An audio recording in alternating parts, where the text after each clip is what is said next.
Israel आणि शेती यांचं नातं खूप जुनं आणि अतूट.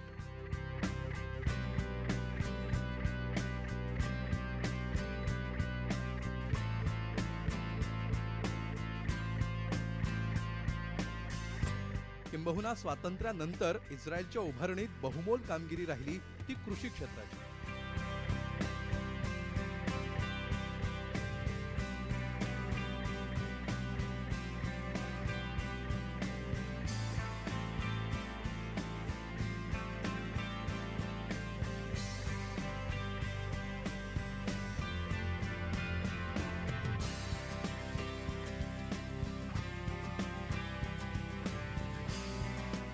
वर्षातले केवळ 2 आठवडे पडणारा तुरळक पाऊस आणि वाळवंटी जमीन ही आव्हानं पेलत आज इस्रायलनं कृषी उत्पादनात जगात आघाडी घेतली आहे.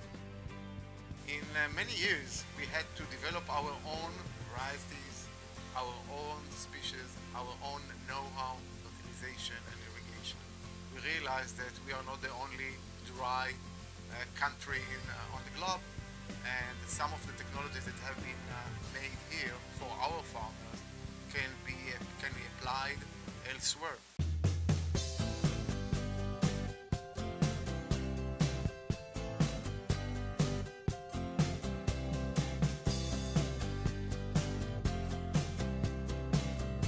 दुग्धोत्पादनात देखील इस्रायलनं आघाडी घेतली आहे. इथल्या कल्टिवेटेड गायी दिवसाला तब्बल 40 लिटर दूध देतात. अत्यंत शास्त्रोक्त पद्धतीनं इथल्या गायींची देखभाल केली जाते. त्यांच्या खाद्यापासून ते धार काढण्यापर्यंतची सर्व कामं यंत्रांच्या माध्यमातून केली जातात.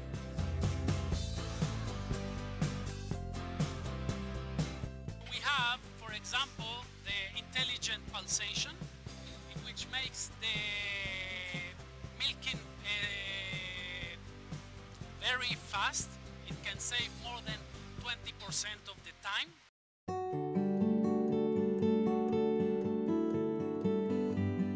किबुज या संकल्पनेवर इस्रायलच्या प्रगतीचा पाया रचला गेला.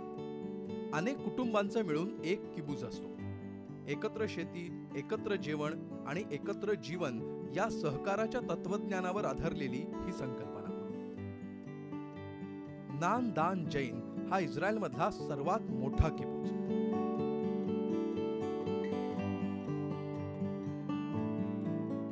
भारतातल्या जैन इरिगेशन या कंपनीनं नान आणि दान या इस्रायली कंपन्या विकत घेतल्या आणि इस्रायलच्या कृषी तंत्रज्ञानाच्या प्रगतीत मोलाची कामगिरी बजावली.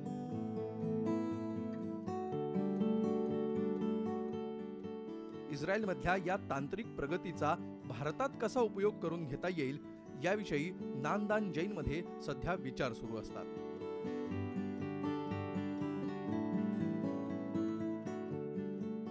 We have a special mission to do it in India because in India the agricultural sector is very scattered. I mean the individual farmer has very small shareholding, and the mission, the tackle, the challenge is how to bring all this new technology to a small farmer with 1 acre.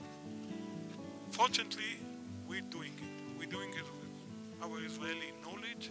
We're doing it with the Indian companies. We're doing it with the Indian government, which gives subsidized and special program to the Indian farmer, not only to finance the product, also to get more and more education as well as economic backing. इस्रायलच्या शेतातली ही रपेट संपून आम्ही परतलो इस्रायलच्या तेल अवीव शहरात.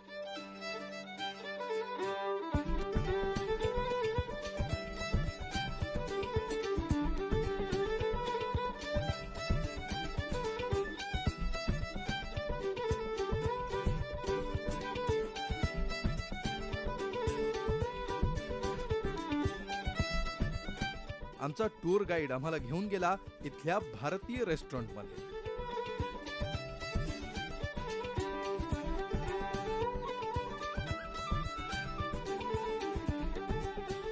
इस्रायलमध्ये भारतीय बैठक घालून अर्थात मांडी ठोकून बसता यावं अशी फार कमी ठिकाणं आहेत.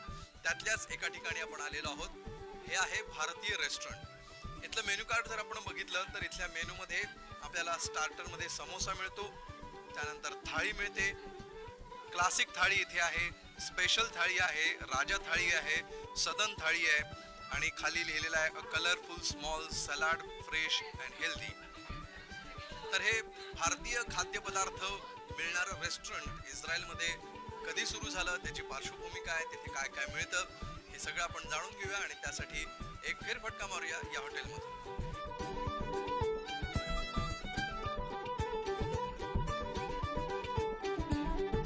So we make aloo gobi, we make palak tofu instead of palak paneer.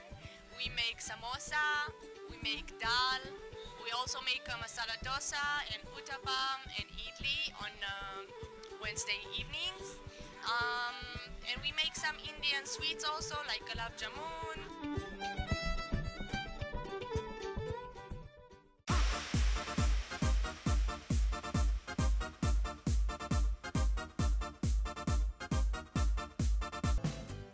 तेल अवीवचा निरोप घेऊन आम्ही डेड सी अर्थात मृत समुद्राकडे प्रवास सुरू केला.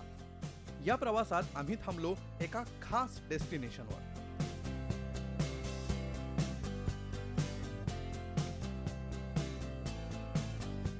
सध्या आपण उभे आहोत इस्रायल मधल्या 0 समुद्र सपाटीच्या लेवलला. आपण बघू शकाल इथे एक सुंदर रस्ता आहे, जो रस्ता जेरुसलेम कडून डेड सी कडे जातो. या परिसरामध्ये सर्व बाजूंनी वाळूच्या टेकड्या आहेत, इथे वाळवंट आहे आणि या वाळवंटातनं हा रस्ता बनवण्यात आलेला आहे. समुद्र 0 सी लेवल हे या जागेचं महत्त्व आहे आणि त्यामुळे अनेक पर्यटक इथे येतात आणि समुद्र सपाटीच्या लेवलला जरी सध्या आपण असतो तरी सुद्धा समुद्र मात्र इथे नाहीये. इथून कित्येक किलोमीटर समुद्र दूर आहे. ही जागा नेमकी काय आहे, या जागेचं महत्त्व काय आहे याविषयी आपण जाणून घेऊया. आपले टूर गाईड ईगल सध्या आपल्या सोबत आहे. Eagle, tell us about this place. What is eminence of this place? Okay, my friends, we came about an hour and 15 minutes ago from Tel Aviv, from 0 level. We drove all the way up to Jerusalem, 700 meter above sea level, and then we drove downhill, and we back to 0 level, just without the sea. So we are in the same place that the Mediterranean, same heights that the Mediterranean on the other side of the mountain is, and we're heading down for minus 400 meters to the Dead Sea. Okay. So we can say that we are in the middle of the desert and on sea level, and heading down to minus 400. Like the Everest, it's the highest place in the world. The Dead Sea, it's the lowest place. Thank you. You're welcome. तर इथून पुढे आपण जाणार आहोत अजून 400 metre खाली, जी जगातली सगळ्यात खोल जागा असेल आणि त्याचं नाव आहे डेड सी. तर इथून पुढे आपण प्रवास सुरू करत आहोत डेड सीच्या दिशेने.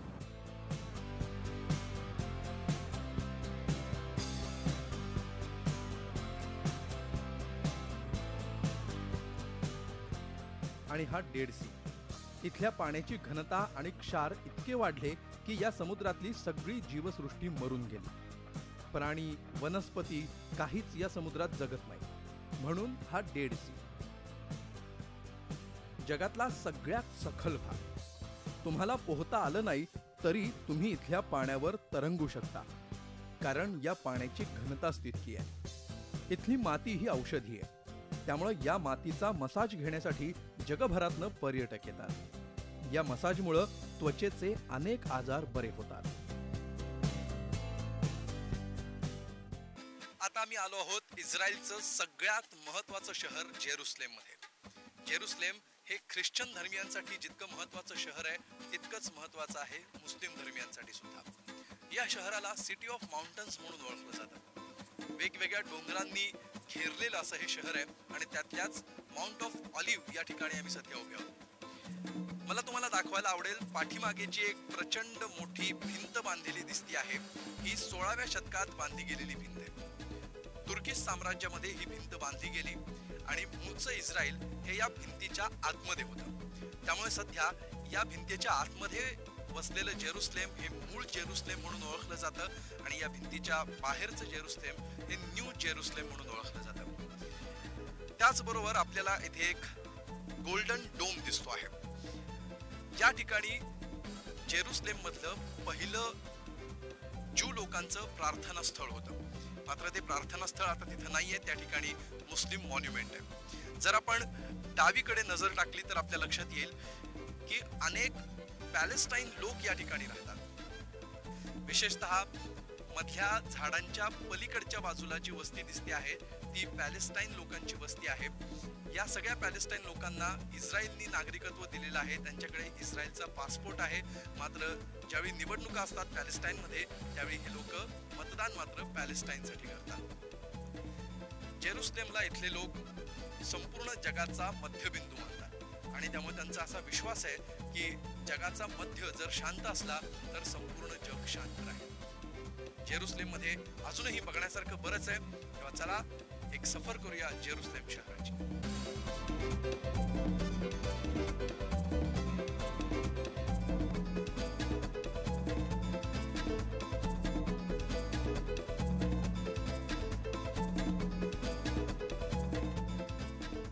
सुमारे 2000 वर्षांपूर्वी जेरुसलेम मध्ये याच ठिकाणी पहिलं ज्यू प्रार्थना मंदिर उभं राहिलं. अर्थात सध्या या ठिकाणी ते मंदिर नाही, या ठिकाणी मुस्लिम मॉन्युमेंट आहे. पण या मंदिराच्या सुरक्षेसाठी जी भिंत उभी करण्यात आलेली होती ती भिंत मात्र इथे आहे. ज्यू धर्मामध्ये या भिंतीला पवित्र समजलं जातं आणि इथे प्रार्थना करण्यासाठी आणि वेगवेगळ्या धार्मिक उपक्रमांसाठी दुनियाभरातले जगभरातले ज्यू लोक इथं गर्दी करतात.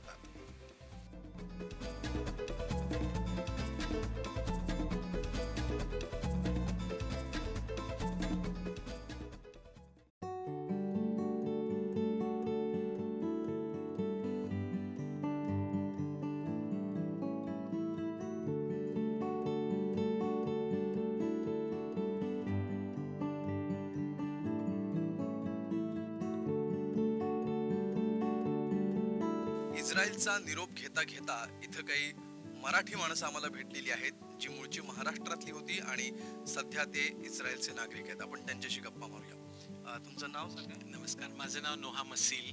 म्हणजे भारतात माझं आडनाव नोहा मशेळकर होतं, पण इकडे आल्यानंतर आम्ही मसील केलं कारण ते हिब्रूला जास्त साजेसं व्हावं म्हणून.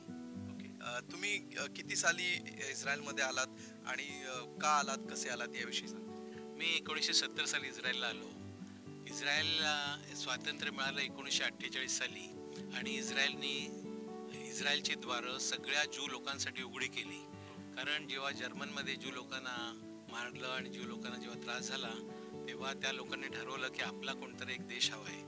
तेव्हा इस्रायल हा देश ज्यू लोकांसाठी त्यांनी खुला केला आणि जगभरचे ज्यू लोक इथे येऊ लागले. त्यामुळं आम्ही सुद्धा इकडे आलो. तुम्ही महाराष्ट्रात कुठे राहत होता इतकी वर्ष? मी महाराष्ट्रात सुरुवातीला माझं मूळ गाव तळा म्हणून आहे. पनवेल म्हणजे गोवा रोडवरून आत गेल्यानंतर 1-9 मैलाच्या अंतरावर तळा नावाचं गाव आहे, तिथे माझा जन्म झाला. पण पुढे मग मी मुंबईतच वाढलो. अच्छा, तुमचं नाव काय आणि तुम्ही कधी इस्रायलमध्ये शिफ्ट झाला? माझं नाव मोशे तनगावकर आहे. मी 1971 साली भारतातून इस्रायलमध्ये आलो. अच्छा, कुठे राहत होता तुम्ही भारतात? मी पनवेल शहरामध्ये राहत होतो आणि तिथल्या आमच्या धर्माच्या सिनेगॉगचा सेक्रेटरी होतो तिकडे. आम्हाला माहिती आहे की तुम्ही कविता करता आणि भारत आणि इस्रायल यांच्या संबंधांबद्दल सुद्धा किंवा तुमच्या भावनांबद्दल सुद्धा तुम्ही काही कविता रचलेल्या आहेत. तर जाता जाता इथून निरोप घेता घेता आमच्यासाठी एक कविता. कुठली कविता तुम्हाला सगळं सांग. कुठली जी तुम्हाला आवडेल. माझं आता ते तोंडपाठ नाही सगळ्या कविता. It will be difficult.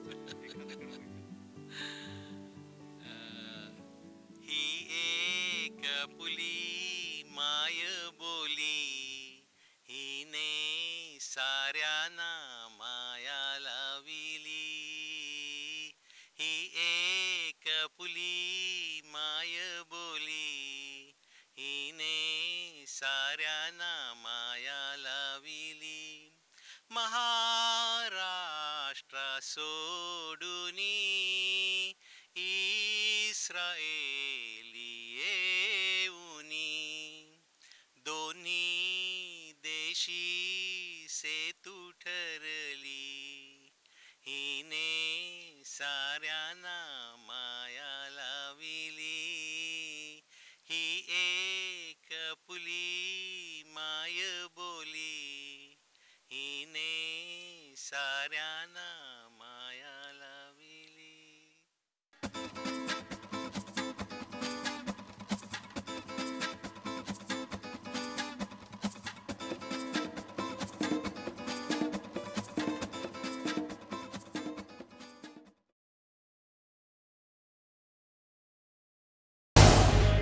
Zee 24 तास रहा एक पाऊल पुढे.